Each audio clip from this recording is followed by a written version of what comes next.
All right, Heather, you want to introduce Free Speech Friday? This is our first one at the Frontier Trading Post. Absolutely. So welcome to Free Speech Friday. Our first guest tonight is Scotty Reesor. Most of you probably know who he is that's watching this page. So Free Speech Friday, it's just a platform in person that you can come and you can share whatever you want with no filters, no censorship, none of that. You can just talk about any topic you want, read poetry, sing a song, whatever you feel inspired and whatever's on your heart. And the only thing that we ask is that everyone just be respectful of each other, and healthy debate is good. And we respect that and we encourage that. So to get us started, we're going to have Scotty do something. And we have no idea what that's going to be, and we have no idea what he's going to say, but that's what makes Free Speech Friday super fun. And it doesn't have to be filmed if you want to participate. You can ask us not to film it, not a problem. So the first poem is called Scott, a cowboy, question mark. A cowboy poet, another question mark. And there will be a few lines of Rudyard Kipling. Did I say his name right? Or is it Rudyard? I don't know. Never met the man. Can you speak English? No. I think he was English. It's free speech. You can say it however you want. So there will be a few lines of one of his poems in there. Believe it's called A Soldier. And then we're going to go into words and the music. Now that's a poem I wrote when back in the day when I was going down a few rabbit holes, getting red pilled, figuring out what's going on, who's pulling the strings, what does this mean, everything that's happening. And then it will go into a poem called Words and Questions. Is anyone easily traumatized? Well, we can all say, yep, I guess. Does anybody have PSTD? Did I say those letters right? No.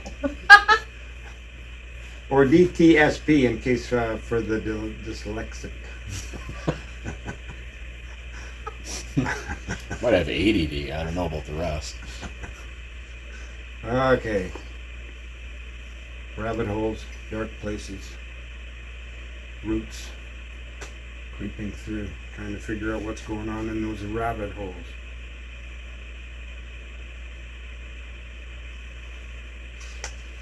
What was the order I was going to do all these things? I like Creep Springs. Scotty, a cowboy poet. Someone says he's a cowboy, a little eccentric, or you might say eclectic. Out of the ordinary and off of center. He uses and selects from various sources, weaves it all together, all his resources. But he sure doesn't run on the same courses as others.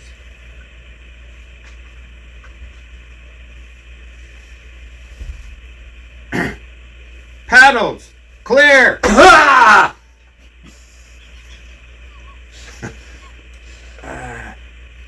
I was needing to get resuscitated after going down all those dark places. When I'm lying wounded on the Afghanistan plain and the women come out to cut up what remains, roll on your rifle and blow out your brains and go to your God like a soldier. That's kind of dark. That's Kipling for you. Paddles! Clear! Ha! Woo! I've been resuscitated. And the poem that I wrote when I come across some stuff, Elko, Nevada. Did I say that right? English? They have a cowboy poetry festival down there. The words and the music. The music and the words resonate in my soul. makes me think of things of value, friends and family, fun and laughter, faith and trust in Him, His grace to get through the tough times. Some seem to be getting older, and we carry on, we'll make it, as we follow in His path. And yes, boys, I'm getting older. Memories, reminiscing, married, yes, to my darling, some kids, 3 times, grandkids, 2 so far. Some people I've really enjoyed being with, until I need my solitude. Others that I don't care if I see them at all. Those that have caused pain and the time for personal growth. Forgiven, but no desire to hang out and chat. Accomplishments, lots. Things I feel good about, working and planning with my darling. Hoping that what we've built or words spoken have some eternal value in the souls of others. It may be some days, weeks, years, decades until I cross the ridge to be joined with my ancestors and see my folks again. I seem to love them more now than then. And what will we do with the time left before the sand and the timer runs out? The same as before, but slower, and I hope with more wisdom, before it's my turn to sing my death song. Ho, ho. 'Cause yes, boys and girls, I'm getting older. Ho, ho. The end, but not the end of Scotty.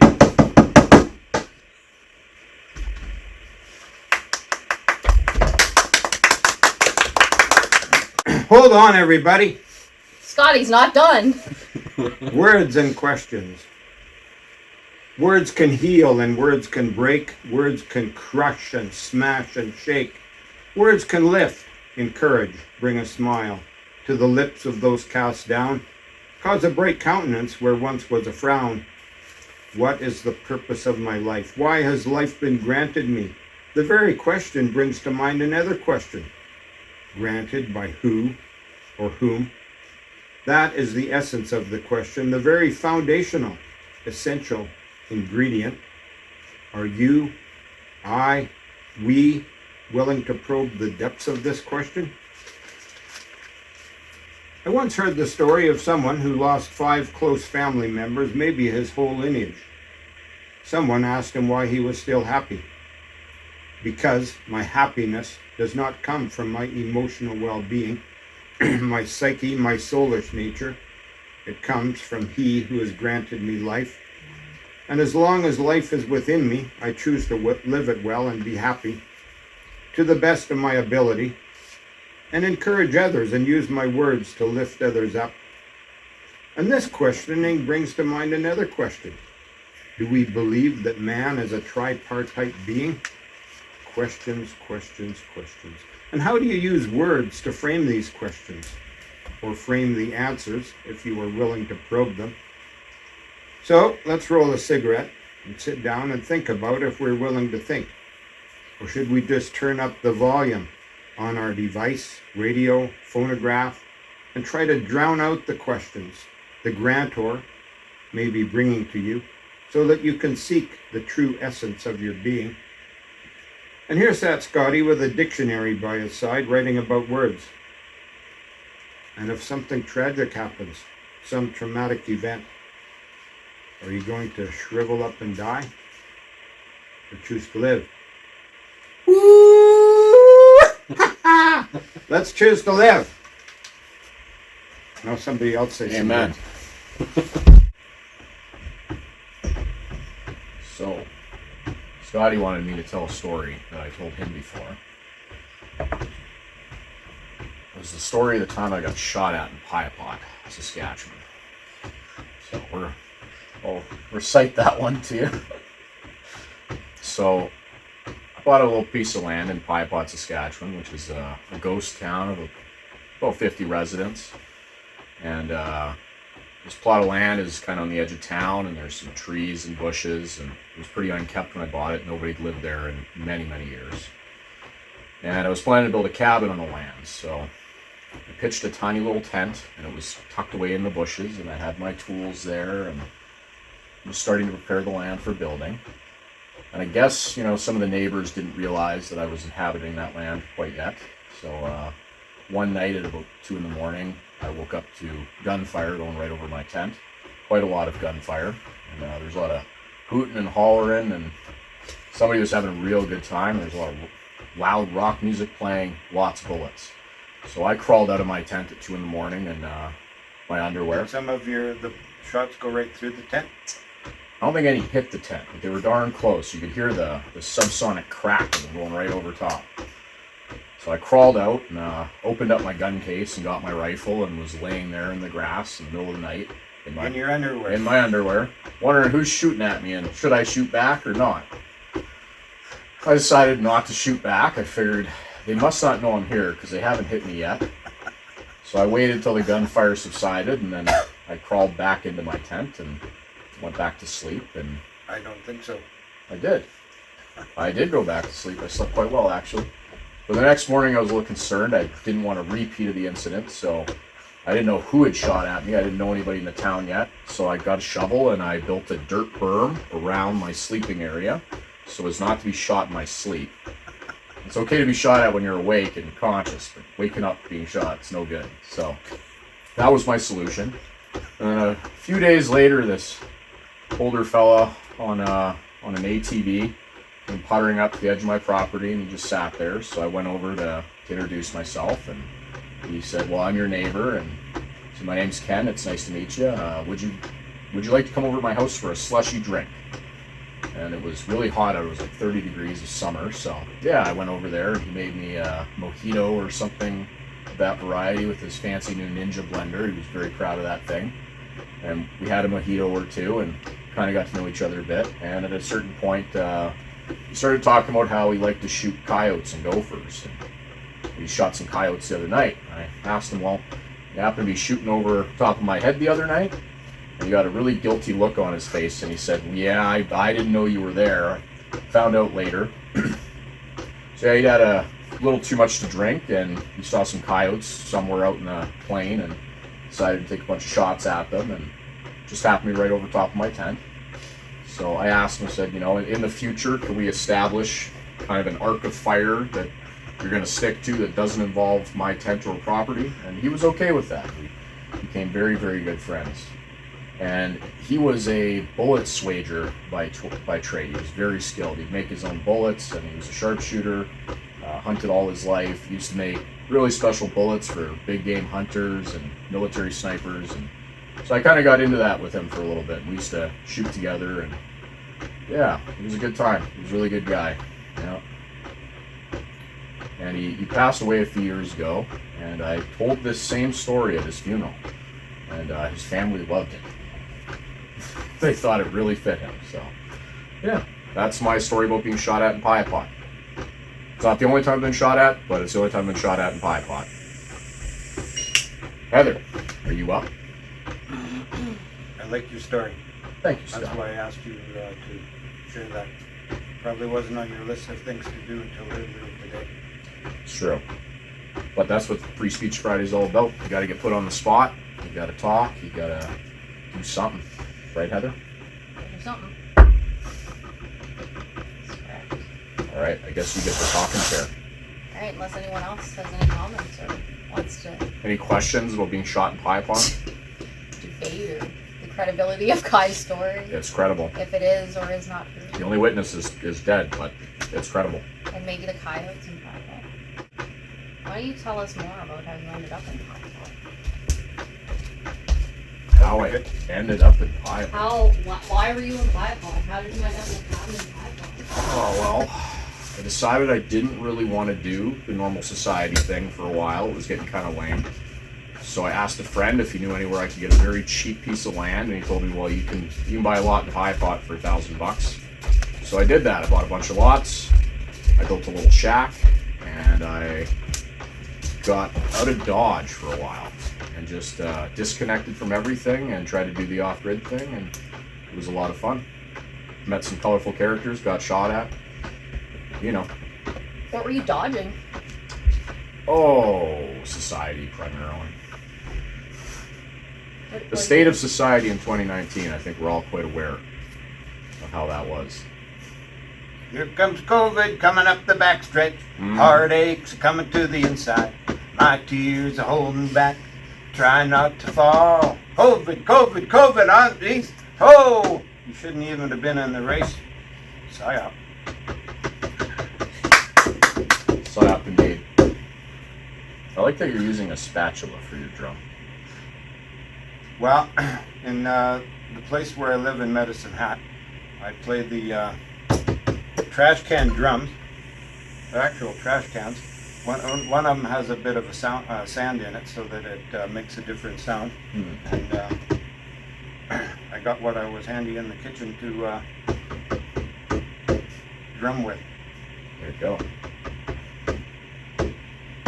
Semper Gumby. That's Latin for always flexible.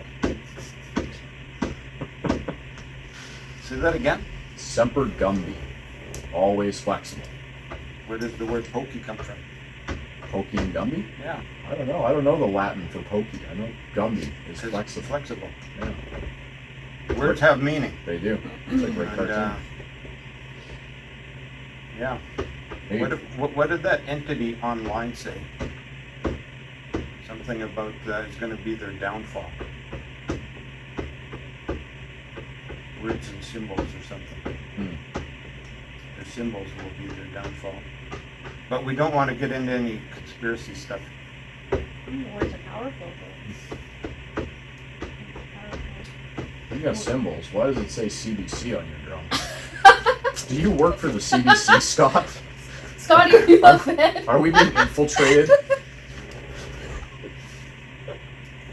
This was drum, and also my medicine bag there. Was a gift to me from Wendy Nettle, her uncle, her great uncle, was Frank Nettle. In 1937, this drum was a gift to him from Charlie Buffalo Cap. So tonight's this is a- free speech. This is a great time for an advertisement. Free Speech Friday is brought to you tonight by Reesor Water. It is the most delicious natural spring water in all of Southwest Saskatchewan and Alberta as well. I don't know if we have permission for this. No worries. Not necessarily endorsed by Reesor Water. I just really like Reesor Water. Okay, you moving? Yeah. Oh boy. I keep drumming. Yeah. Yes, absolutely. Why not? So I had some things I thought about talking about tonight, and just none of them seem to fit, but I just feel really inspired to share a story after Kai's story.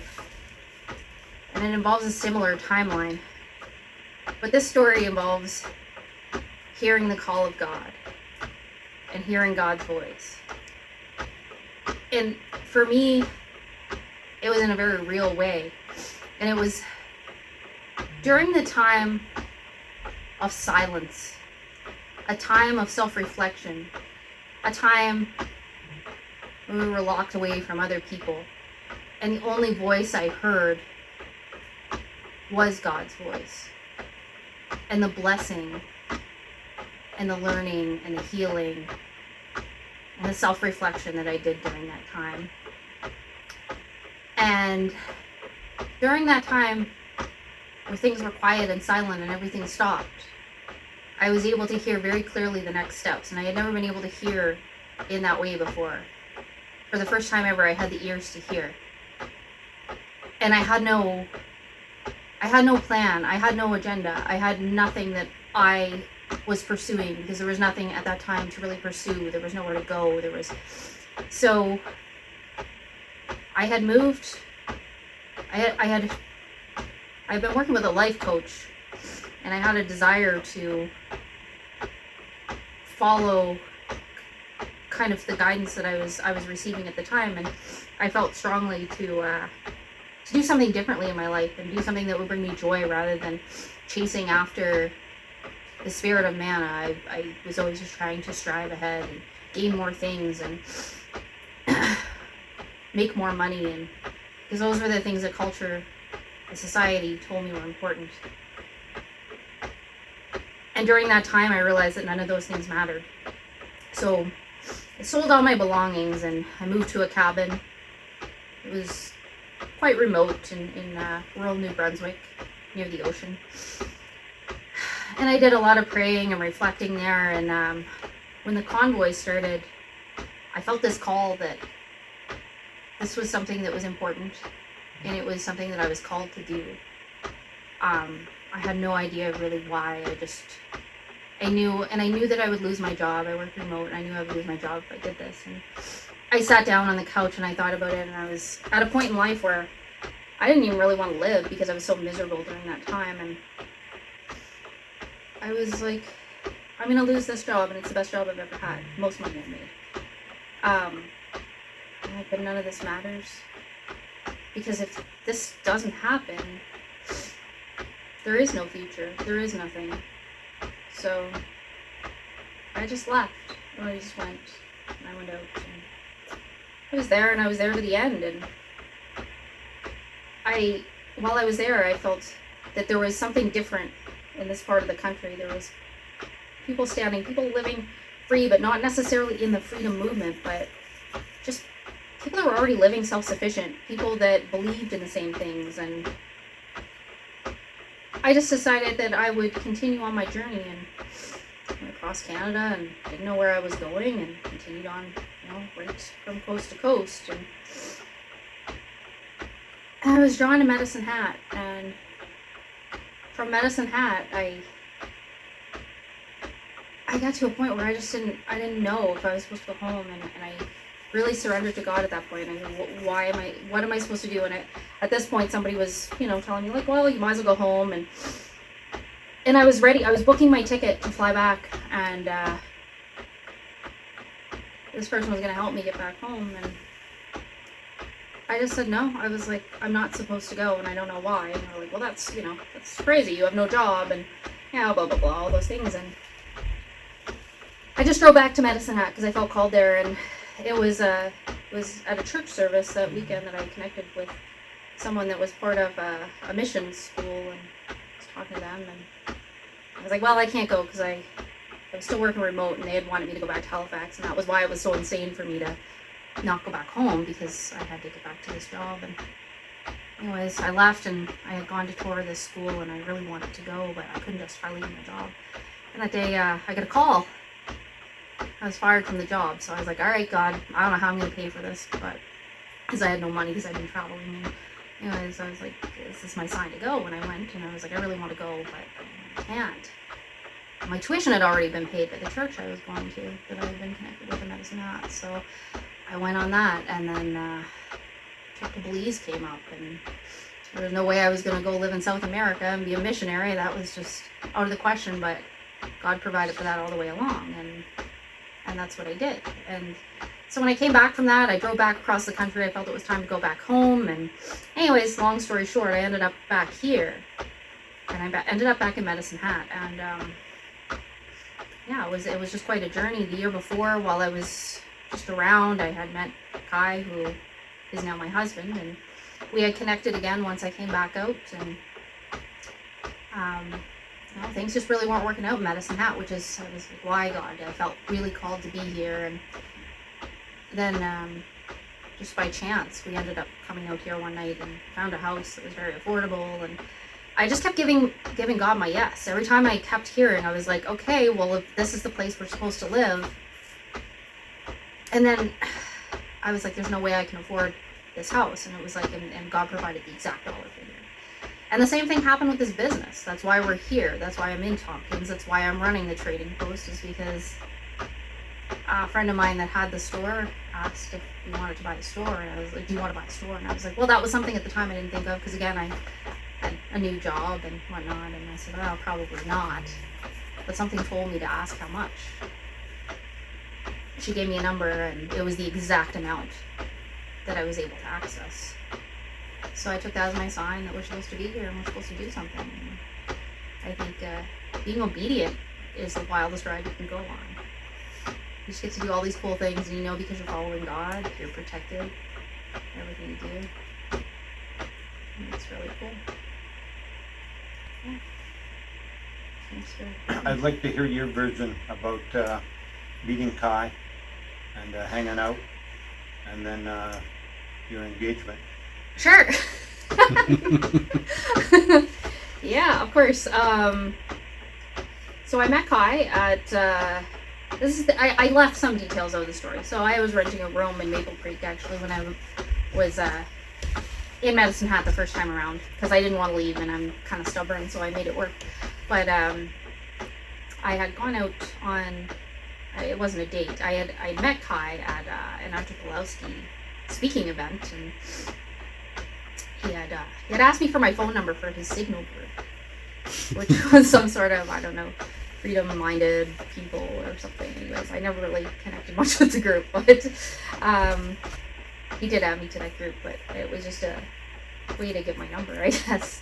And he invited me out for coffee, and invited me to a nice coffee shop in Medicine Hat, but it was closed early that day, so he invited me to Tim Hortons, and it was the sketchy Tim Hortons, so that was kind of not so good. But we were talking, and I guess I didn't really consider it as a date. I was just trying to, I don't know what I was trying to do. I guess I was just trying to figure some things out. So he seemed kind of knowledgeable and knew some people. So I asked him where I could get an illegal firearm, and apparently that's not a normal thing to do. So he was a little sketched out about that, but Thought she was a cop. Thought I was a cop, but I wasn't, so that was good. Anyways, we went on some more dates, and then I went, and I was living in Belize, and I did that, and then I went back to Nova Scotia, and figured I would never see Kai or anyone again. But actually, Dwayne Wigmeyer gave me word that I would actually be back within 3 months. And it was like close to 3 months to it was just like about 2.5 months, and I was back here. So that was interesting. Which, anyways, that's another story for another time. So anyways, Kai and I reconnected when I came back out. We went on some dates, and they were more official dates, even though I continued to say we weren't dating, because I wasn't dating anyone. So I was like, nope, we're not dating. This is not a date. We're just hanging out. But then he continued to ask me to go on really cool hikes and cool adventures, so we did that.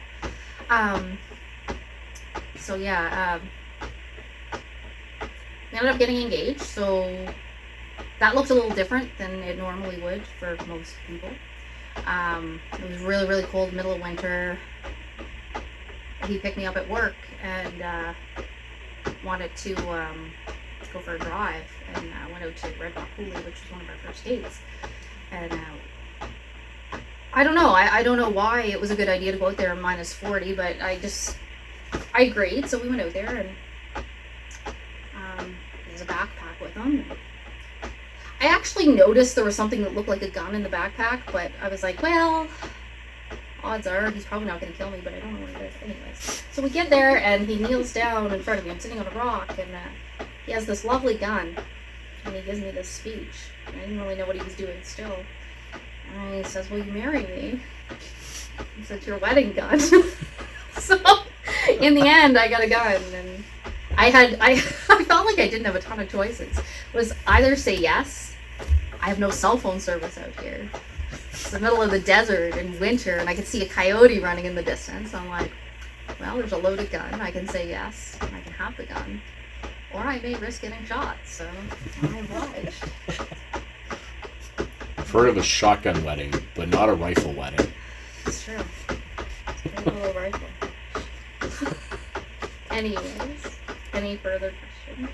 I just want to add that entire story is fictional for any law enforcement officers who might be watching this broadcast. Thoughts? That's a good story. Real or not. Real or not. Mm-hmm. Performative art. Free Speech Fridays. That was a really long-winded story. Yeah, you went over your 10 minutes. Did I? By far, I think. Oh, I'm sorry. That's all right. It's a small crowd today. I think you can bend the rules a little. I should have put my timer on. Yeah. I didn't want to be that person that just like holds the floor and tells a really long, boring story.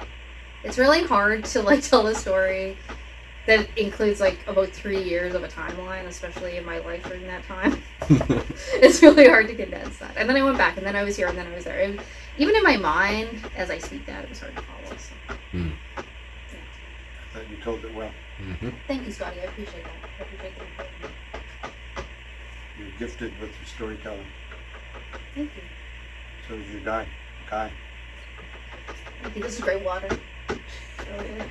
It's really good. It's probably the best water I've. It's the greatest water. Can you do a Trump voice for me? Can I try some of this tremendous water? Tremendous. Can you do a Trump impersonation? Oh, that's the best water. It's tremendous water. The greatest water, folks. We got the greatest water. There you are. I drank most of my water. Also Really good. available in 18.9 liter jugs and 11 point something. And there's a kid walked by that window a few times, and there's a lady coming in the door. We may have customers. Just wait. Hello, guys. I would have run the opposite way when Kai proposed. I know, it was really weird. You're one brave person. Where are you running? There's nowhere to run out there. It's so remote. Have you ever been out there? So, the lady that sells tallow, and we're going to do a tallow ad. What's it called? It's called Susie's Cauldron. It's beef tallow, and lamb tallow, and pork lard. It's good for you, and it tastes good. And cats love it, but also humans. Okay, go. The girl that makes the tallow, or helps participates in it, is here right now, but she doesn't want to get on camera. She's just going to sit over there and mellow. Rhymes with tallow.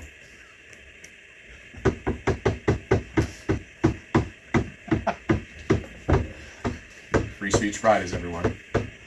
Come join us. So I've got a poem I can do. All right. Death in the Arctic Death in the Arctic.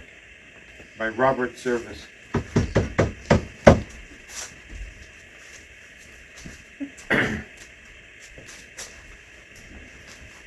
Would you like to go on an emotional roller coaster? I like that. I took the clock down from the shelf. At 8, said I. I shoot myself. It lacked a minute of the hour, and as I waited all a cower, a skinful of black, boding pain, bits of my life came back again. Mother, there's nothing more to eat. Why don't you go out on the street? Always you sit and cry and cry. Here at my play, I wonder why. Mother, when you dress up at night, red are your cheeks, your eyes are bright. Twining a ribbon in your hair, kissing goodbye, you go downstairs. Stare, yeah. Then I'm as lonely as can be. Oh, how I wish you were here with me. Yet, when you go out on the street, Mother, there's always lots to eat.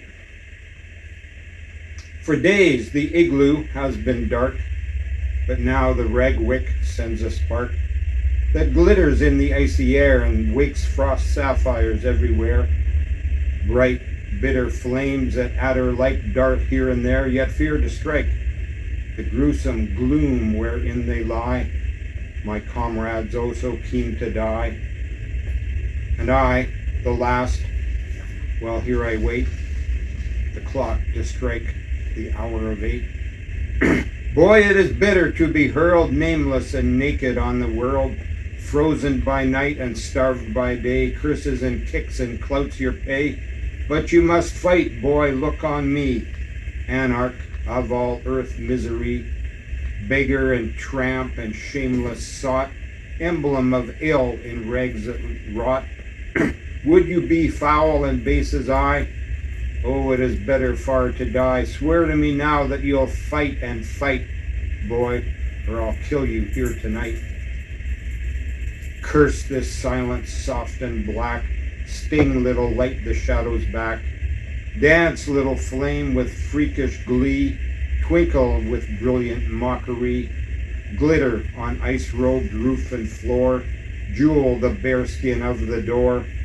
Gleam in my beard, illume my breath. Blanch the clock face that times my death. But do not pierce the murk so deep, where in their sleeping bags they sleep. But do not linger where they lie, those who had all the luck to die. There is nothing more to say. Let us part and go our way. Since it seems we can't agree, I will go across the sea. Proud of heart and strong am I, not for woman will I sigh. Hold my head up gay and glad, you can find another lad. Above the igloo piteous flies our frayed flag to the frozen skies. Oh, would you know how earth can be a hell? Go north of 83. Go scan the snows day after day and hope for help and pray and pray. Have seal hide and sea lice to eat. Melt water with your body's heat. Sleep all the fell black winter through beside the dear dead men you knew.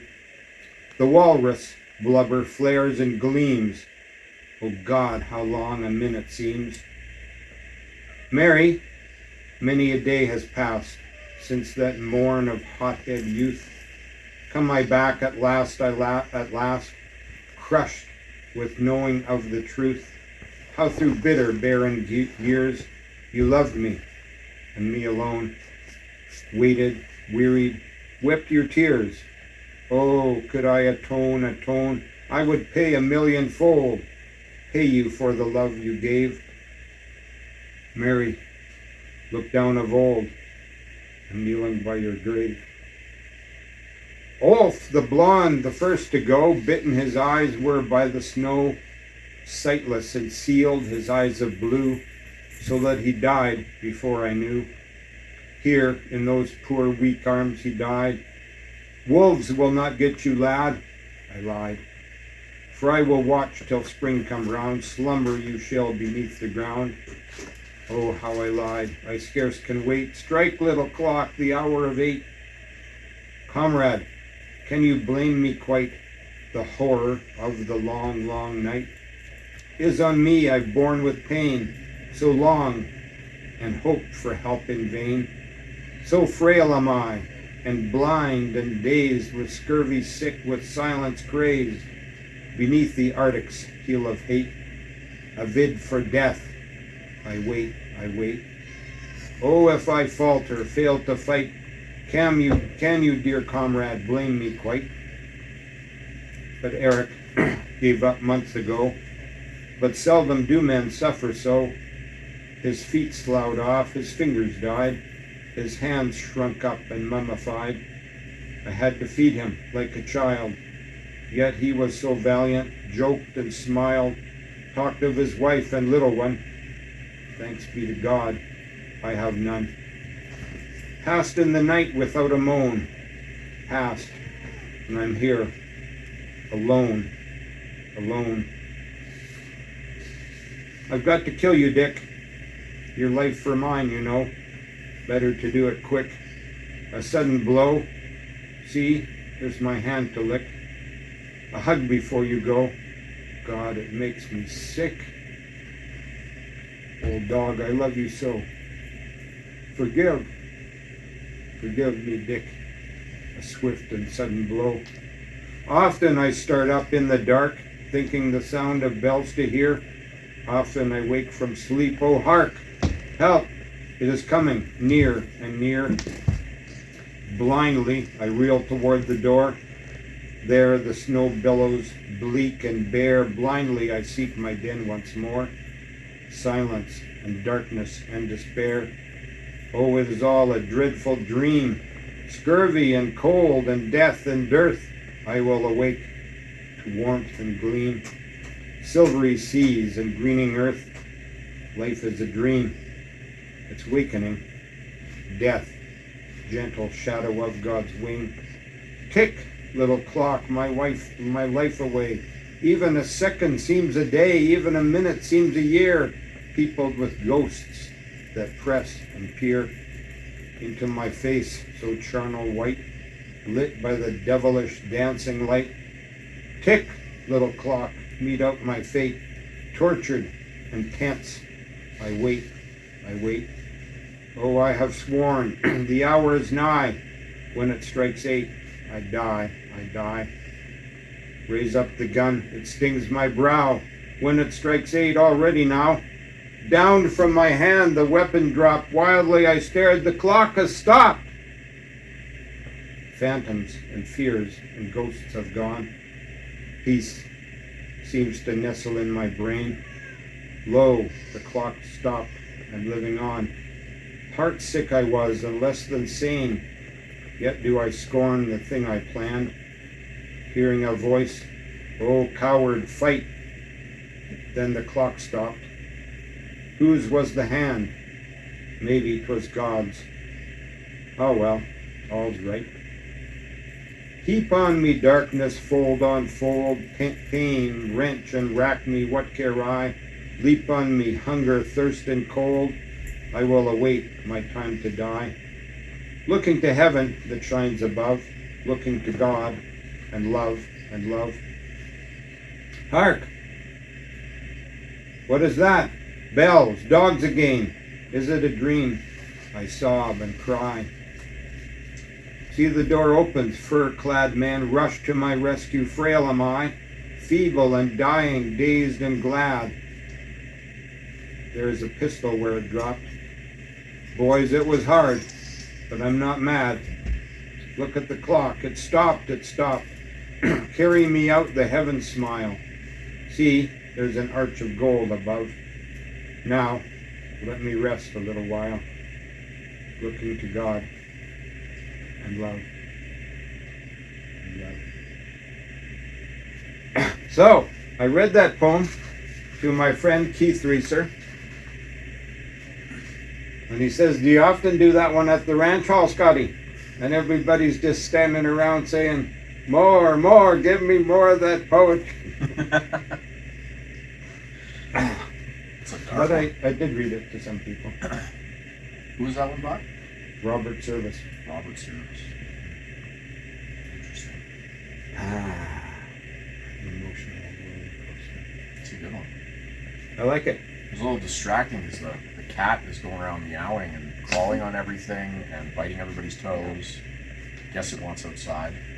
But I didn't know. You didn't notice? I didn't know he was biting on everybody's toes. Okay, more dandelion tea from me. I'll let the cat out.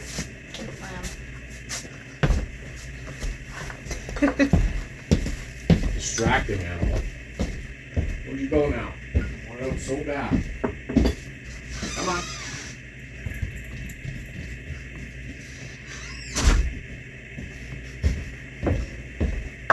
I guess I'm drinking tea right in front of that camera.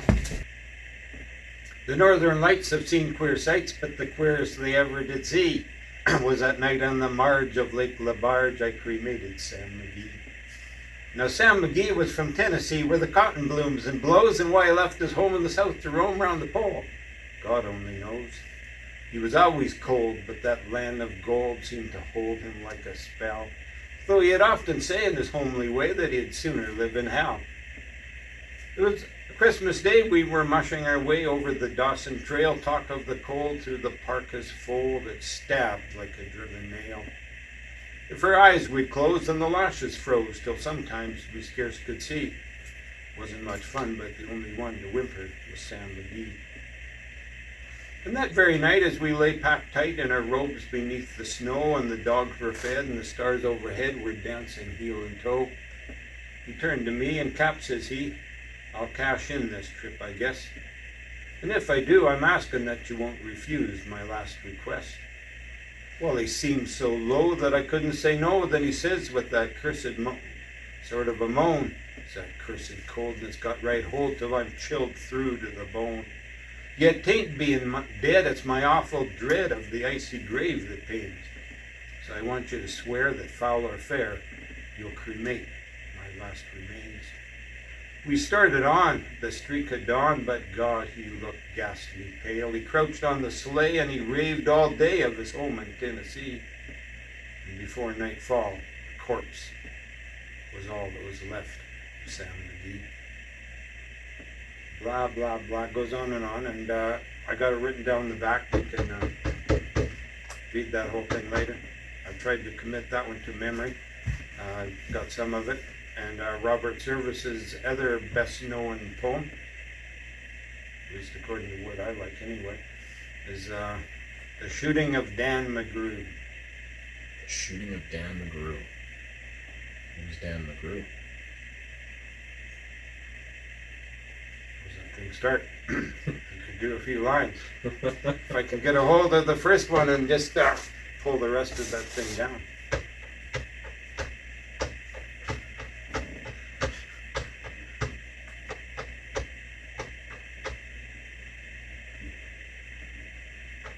It was 40 below anyways. And into the din and the glare stumbled a miner fresh from the creek's dog, dirty and loaded for bear. He looked like a man with a foot in the grave, with scarcely the strength of a louse. Yet he tilted a poke of dust on the bar, and he called for drinks for the house. There was none could place the stranger's face, though we searched ourselves for a clue. But we drank his health, and the last to drink was dangerous Dan McGrew. And he watered the green stuff in his glass, and the drops fell one by one, and then he the ragtime kid was having a drink. There was no one else on the stool. So the stranger stumbles across the room and flops down there like a fool. With a face most hair and a dreary stare of a dog whose day is done. Watered the green stuff. That comes before the verse that I'm on. You've got a pretty good memory. Pretty good. I tried to commit that one to memory too. And I got some of it, but it doesn't always come out in the same order that it was written in. And you can go to Scotty Reesor on Facebook, and I'll add you to that thing if you don't look like a troll and you got more than a couple of posts and you're not some lady with her equipment all hanging out.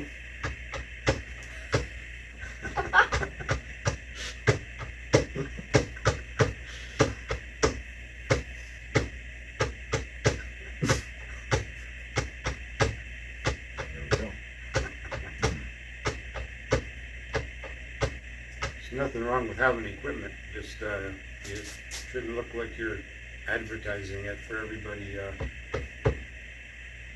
because that ain't good.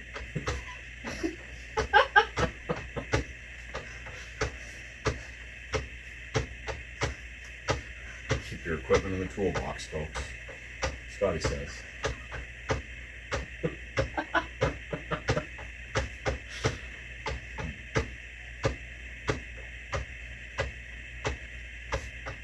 Keep your drawers pulled up too, ma'am.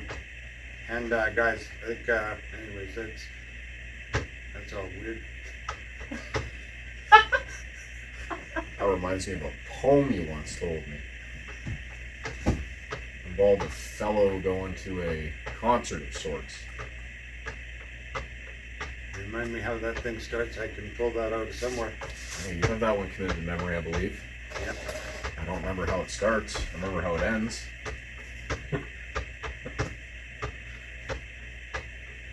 Well, it's a Bryn Thiessen poem.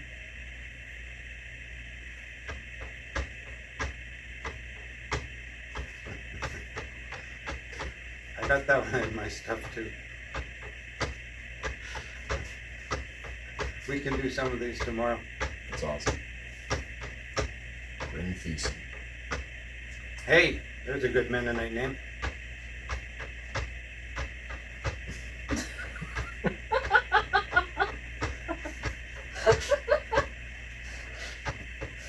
So random.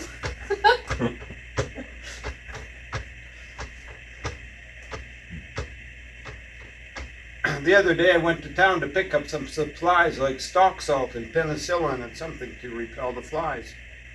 When I got there, I noticed there was a concert on in town, and I just thought I'd take a look just to see who was around. When I got there, the hall was full, and it was plenty warm, and judging from the odor, perspiration was the norm. So I got a chair up near the front, but the view, it still was poor, 'cause this gal in front of me, well, she was large for sure. Yes, when it comes to size, she was somewhat more than ample. She must have shopped at a tent supply, if her pink dress was a sample. And I noticed when she stood on up that final song to sing that all that perspiration caused her pink silk dress to cling. Yes, it was plastered to her back about where should be her spine, and I noticed that a lot of it was caught in her behind. So I just thought I'd help her out, no need to call attention. I'd just give the dress a tug, her thanks she need not mention. But when I gave the dress a tug to ease the fabric out, well, she come around with an elbow swing and gave me quite a clout. So I thought maybe bothered her, the dress just hanging slack. She blackened up my other eye when I tried to put it back. That's great. Bryn Thiessen. Good memory. It's a good one.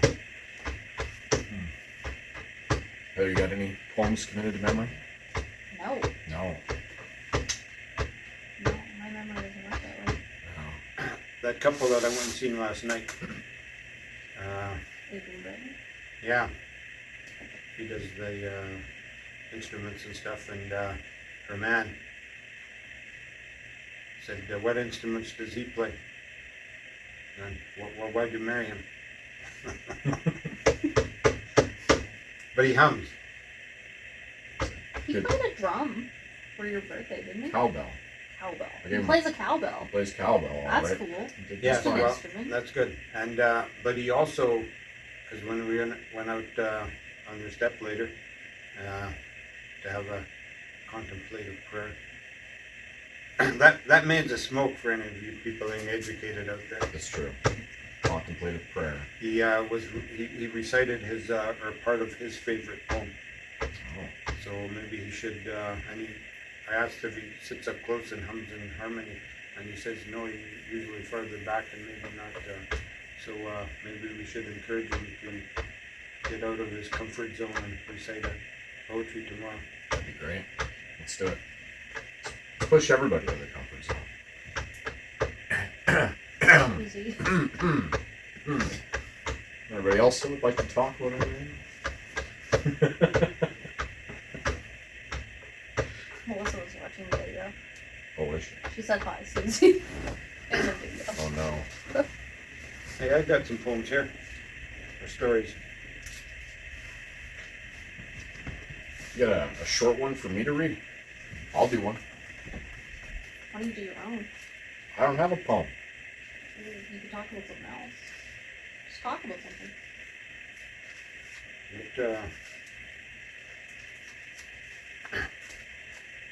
Of all those people in this room tonight, are you going to be here tomorrow? Because I don't want to dampen your spirits by having to hear me repeat the same poem tomorrow. Well, everybody's going to be here tomorrow, but there's not very full. Laugh. I'm not sure about What's that? I'm not sure about either. Let's take a day off. Maybe. Whatever works, that's what you should do.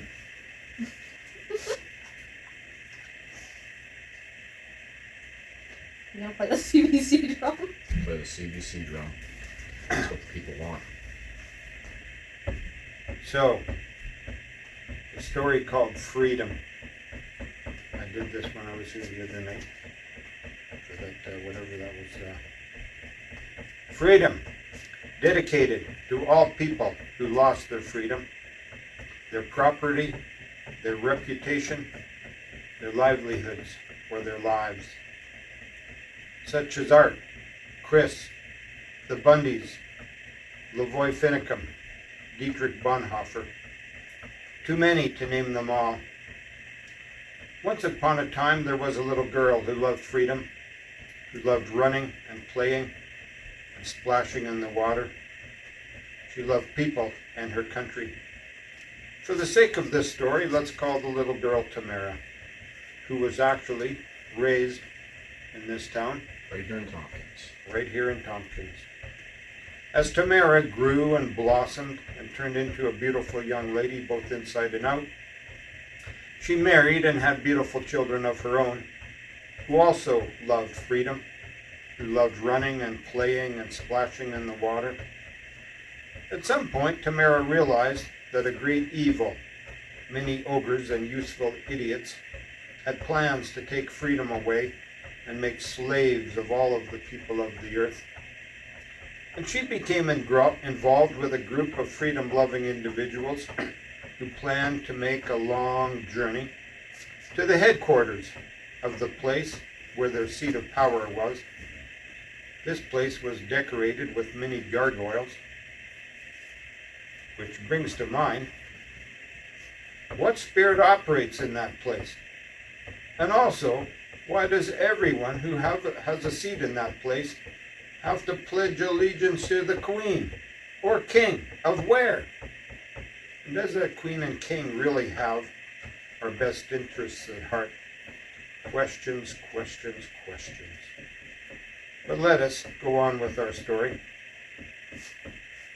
If Tamara would have known how this long journey that she had embarked on would turn out, she may have reconsidered her involvement with it, but nevertheless, she saw it through and is still seeing it through.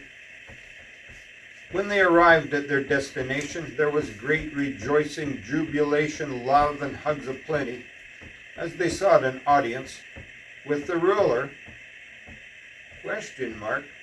of the dominion of that great country, who thought muchly of himself, his acting skills, and his appearance.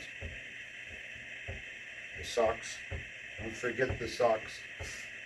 But he's actually only a toad and a puppet to those over him who pull his strings and he does their bidding. There were many days of love and hugs of plenty. Some were splashing in the water, children bouncing in castles, lots of things to eat, waiting for an audience with the toad and his cohorts, which never happened because darkness hides itself until it is forced into the light. Until a great evil was perpetrated on all involved and on all freedom lovers everywhere, which only in the long run helped to further the freedom movement because it exposed how evil this great evil and its useful idiots are. But there is a great awakening occurring all over the vast earth, and this great evil is being exposed for what it is. This story is not only written for Tamara, but for all who have suffered wrong at the hands of this great evil, with loss of freedom, their livelihoods, their property, their reputation, or their lives. And when the books are open, all will see this for what it is, because there is nothing hidden but to be revealed. And Tamara and many others were arrested in an attempt to stop the movement towards freedom.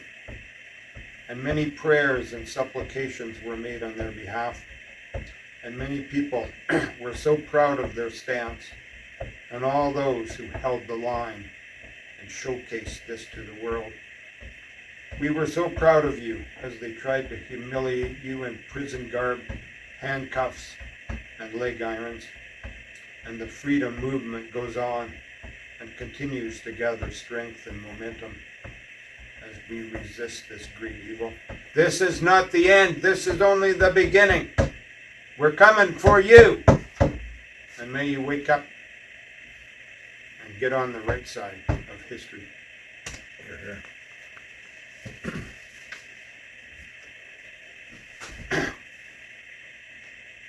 And who's that prophet down in the States had a prophetic word? A lot of people wondered, golly, what does that mean? This guy's a little off. Said the honkers have to come first. I heard about that. Woo, woo.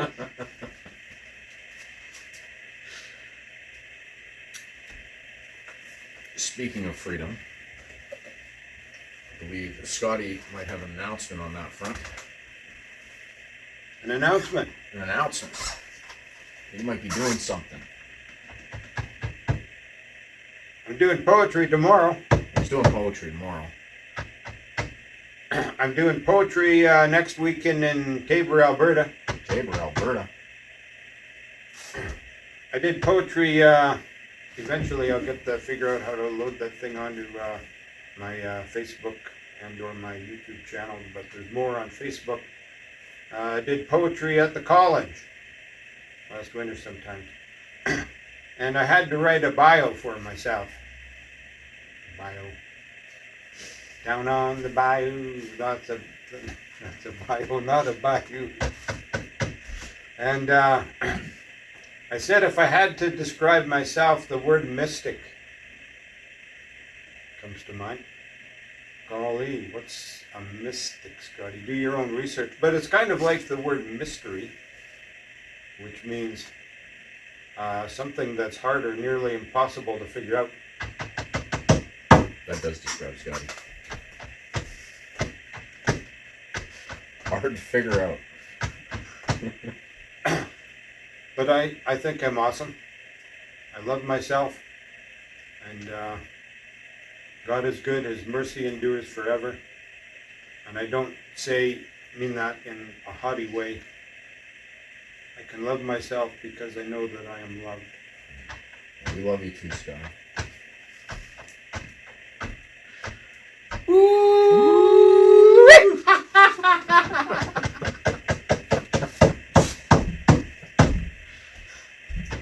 I believe you had another announcement. I don't know what it is. We're going to do that book, I Oh, think. yes. Okay, we're going to, remind me what's going on. I don't have my telephone. My telephone is here. We're going to, well, how was your Friday? Tap to write an entry. I don't want to do that right now. Get off of there. We're going over here. We're going to Scotty Reesor. Creating post. America has officially landed on the moon after 50 years because they forgot how to get up there or something. Anyways, and the people just got rescued. And that lady came off of that thing. She was all suntanned and her hair was done. But don't take anything that I say. This is not medical advice. This is for entertainment purposes only. Okay, we're scrolling back in this thing. Tom MacDonald, he's good, eh? Sunflowers in Babylon. The myth is Canada. Scrolling. Grant Abraham. Maybe I took what I'm looking for off of that thing. Because mostly on my page is just, eventually it ends up mostly just poetry because... He is a poet.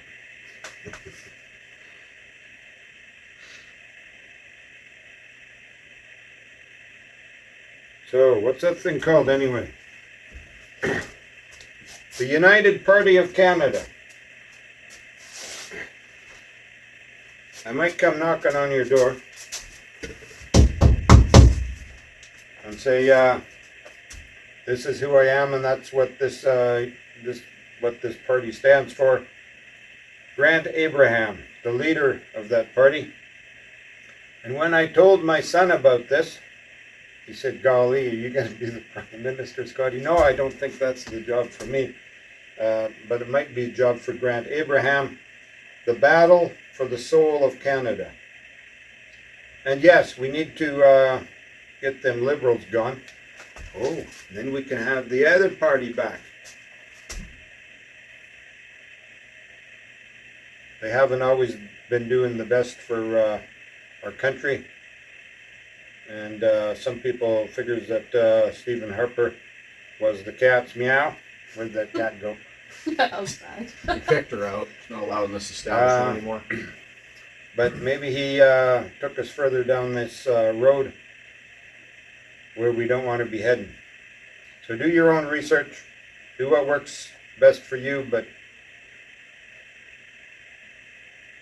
don't just be quick to jump into another ship.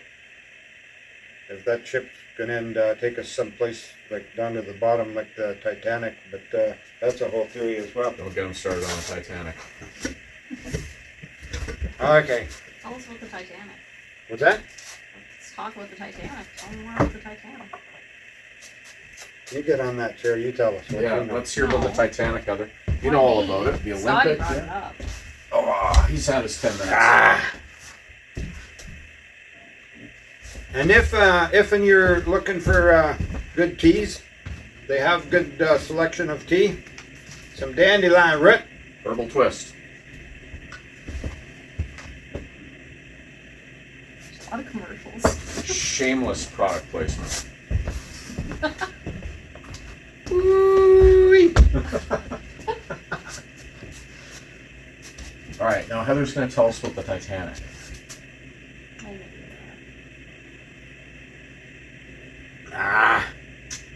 Well, one of the stories is, can I do a lead in? Yeah, of course.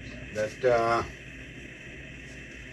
there was some big money people, banking people, and one of them bankers built this big ship and loaded up a whole bunch of people and a whole bunch of his, not his maybe his partners, but sit on that chair and you help me out here. They were competitors, and I don't think he could get on the boat or he was busy. And his competitors, they went in the drink, mate. Hey, what? They went in the drink. Oh, in the drink. They're all dead, drowned. It's true. That's a condensed version. And that's how we got the Federal Reserve System and fiat currency. Fiat. What's that? That's money that ain't worth nothing. It's true. And maybe that whole thing's going to the bottom of the ocean here shortly too. I figured. We should. I got a. What did you put in that tea? I don't know. What's in the tea, Heather? Oh, that would be not good. I got a poem about conspiracy theorists as well. Scotty's got a poem about everything. He does. I'm surprised you don't have a poem about the Titanic. If I wrote that, it'd be way long, more pages than this. It would be gigantic.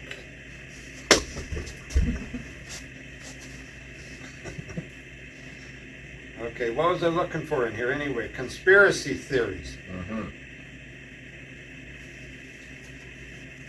Well, before we get to that one, let's do this one. I like this one. This is a cowboy rapping the resurrected version. this is a good one.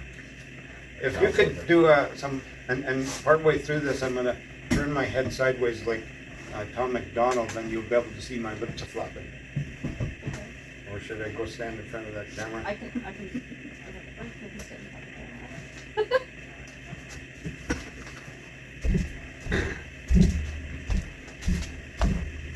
Will you come over here and stand in front of that thing so I see how close I have to get to that?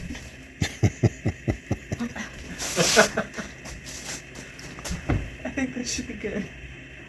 A cowboy rapping, the resurrected version. A cowboy rapping. You can see his lips are flopping. A cowboy rapping, not a cowboy roping. You can see his lips are flapping. I was born a cowboy. I'm a Christian by grace. If you walk in integrity, you don't have to lie to save face. Say what you say and don't let your lips lie, but say what you say and let some stuff go by. Speak truth, be positive, lift others up, help all to rise higher, help all that you can to get out of the mire. We will not bend, we will not break, we will not give in, never give up, never back down, never surrender. I will stand. This is not as full of swears as some rap, but a language warning nevertheless. May not be suitable for all ages. Judges in black robes, politicians with a mask. You wanted my opinion. Well, I am glad you asked. MPs, premiers, prime ministers, make decisions about the vaccine pass. Well, this is what I think. They can kiss my... Ask me no questions, I'll tell you no lies. If someone throws a bucket of shit, be sure to close your eyes. And it is possible to get some people awful stirred. When they start laying down the F-bomb about every third word, it's time to say, I love you too. But I'm pretty sure it's after your bedtime. Good night and good day. You're welcome here when you have nice things to say. We don't trust the news, the politics, or the pharma. We just want the freedom that's promised by our Father. We don't want the lies, the politics, or the drama. We just want the freedom that's promised by our Father. Thanks to Tom McDonald and Billy Falcon for some of those lines. Out of the frying pan into the fire. If you serve the Lord, you don't retire. So rise higher. Never surrender, never back down. We will not bend, we will not break, except to divinely placed leadership. And we will mortify the deeds of the flesh, put them to death. Like, share, comment. May God bless everybody on the other side of that screen. You could be here live anytime, any Friday. You could be here live. For every second Friday. Or every second Friday, I don't know. We'll figure And the it out. date may change because of Other conflicting. commitments. You never know. I like the ring of Free Speech Fridays. Yeah. What else you'd call it? You on a Thursday, what do you call it? Say what you want Thursday. What you want Thursday? All right, we might be rebranding, folks. Any other questions? Well, I think Scotty's going to do one more for us. We might play him out on this one. Shut her down till tomorrow. Okay, we're gonna. Give a plug for tomorrow.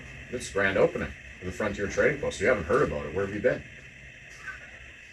It's going to be great. We got Scotty, we got musicians, we got cake, we got coffee, door prizes, all kinds of things. A cat. There's a cat that's really annoying and ruins videos and knocks over cameras. There's that. You can pet the cat. It's free. What else? What else we got? We got Reesor water. Yeah. Samples of water, perhaps. And Come thirsty. I'm thirsty. tallow. Tallow. We got tallow. Tallow and tea. Tallow and tea. We're at Tio's now. That too. Tallow and tea. Come listen to me.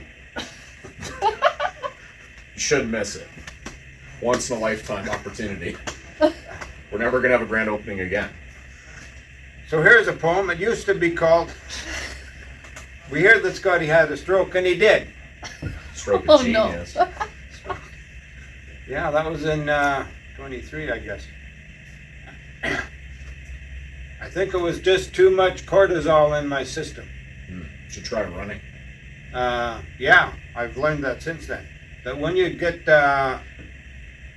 people are stressing you out, just take off, go sprinting as fast as you can, burn up that cortisol, and the people that were causing you grief thinks, "Ooh-wee." What got into him? Nothing got into me, but my system created cortisol because I was in a fight or flight syndrome. Best go sprinting when that happens. Okay, so I wrote a poem.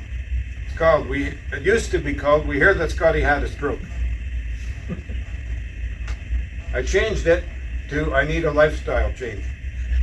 Some people have suggested this could be called the Ballad of Scotty. I need a lifestyle change. We hear that Scotty had a stroke. When I get to where I'm going, don't cry for me down here, 'cause family and friends and to those I gave will be lined up on the other shore, and we'll let out a cheer. Welcome home there, Scotty. You surely did your part with words and praise and gifts that were given. You showed the Father's heart. When you got past that ignorant phase, you dirty, rotten pot licker, we hope that on the other side you get a wholesome bumper sticker. One that will point others to where they should be heading, 'cause this life is short and it's a hereafter that needs our attention. We hear that Scotty had a stroke. Goodbye, goodbye, it ain't a joke. What? He didn't croak. He's still alive. He's walking around. Is that a ghost, an apparition? Or is he still found here? So crack me a beer, roll me a smoke, pass me a joint, let's have a toke. Scotty's still alive. He didn't croak. But get your focus on what is real. Get a grip. This life's for real. So soon, this life will be past. Do good deeds, ones that will last.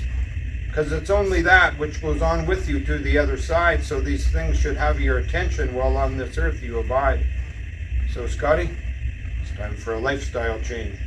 Crack me a beer, roll me a smoke, see, pass me a joint, let's have a toke. You can sing along with me on what you know. Okay. To be more happy, merry, and gay, what do you say? Merry and lighthearted, happy and gay, it can't hurt, right? Less stress will make your life less a mess. And my daughter said, Scotty, if you go to the doc, we hope he doesn't send you home in diapers. So crack me a beer, roll me a smoke, pass me a joint, let's have a toke. It's time for a lifestyle change. And I did go to a church with rainbow steps. And they did say they were an affirming people. It's good to be affirmed. Which makes me think of 6 things that the Bible says that God hates. And one more that he loathes with a passion. Eyes that are arrogant, a tongue that lies, hands that murder the innocent, a heart that hatches evil plots, feet that race down a wicked path, a mouth that lies under oath, and a troublemaker in the family. According to the Bible, and if you're interested, it also contains a long list of practices of which those who engage in them will not inherit the kingdom of God. Should we affirm all such practices and actions, and assure all people that commit such actions that God is okay with them, and then that they do not need to change their course of action? Questions, questions, questions. And those who do not inherit the kingdom of God, do they have their part in the lake of fire? The first ones to make it on that list in Revelation 21:8 are the cowardly. Just saying. And what if Putin wants to attack the Ukraine? Or Donald Trump wants to run for president? Or Joe Biden supposedly wins that ticket? Should we affirm all of these things? Or can we legally disagree with any of them? What can wash my sins away? Nothing but the blood of Jesus. It's good to have options, but if some of these options are damaging to yourself or others, maybe that's not so good. And some people say that we are at war, and there are casualties in war. And if it's true that humans can be possessed of spirits and lose their identity and have some other spirit operating through them, wouldn't it be good to seek deliverance from such? Broken, damaged, what can make me whole again? Nothing but the blood of Jesus. So crack me a beer, roll me a smoke, pass me a joint, let's have a toke. It's time for a lifestyle change to be more happy, merry, and gay. What do you say? Be free, freedom. Less stress will make your life less a mess. In spite of, regardless of, and notwithstanding everything said previously in this short exposition on needing a lifestyle change, everyone should 100% follow their own convictions. And if you don't have any, best get some. Check your sources before you sign up. And I'm glad that when I went to school, I just had to decide whether or not I would get my ear pierced, and not whether or not I would cut my parts off. So let's not be confused. Crack me a beer, roll me a smoke, pass me a joint, let's have a toke. To be more happy, carefree, merry, and gay. And Scotty's adding more lines almost every day. That's the end, but not the end of Scotty. Good stuff, Scotty. There we go. Thanks for coming out. And this guy is going to sing us out, or say some closing words. Well, thanks everybody for participating in the first Free Speech Friday, or thing. And you can watch this thing online later. It's true. It will be online eventually. Come to the next one. We'll announce it on our Facebook page, Frontier Trading Post. You can find it.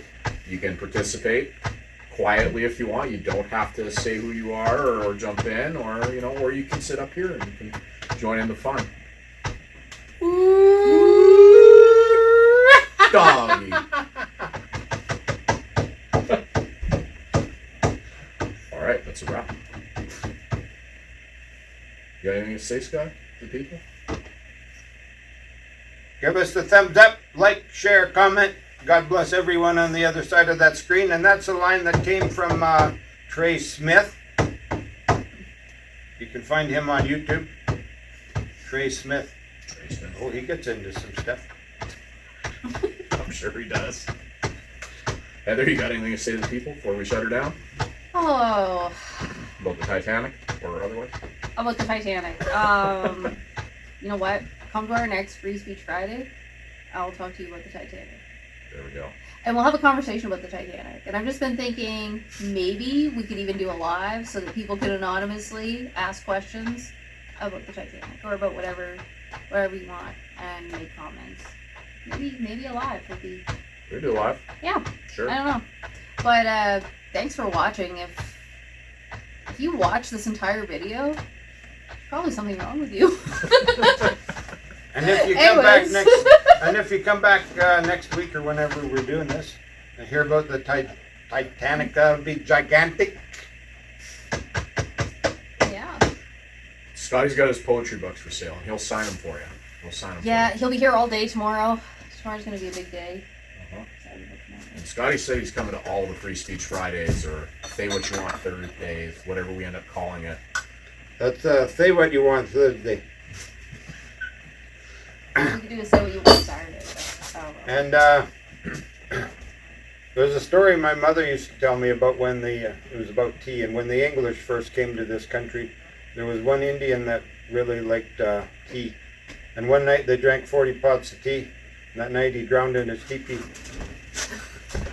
Well, that's a wrap, folks. All right. Have a good one. Shut her down. Quit while you're ahead.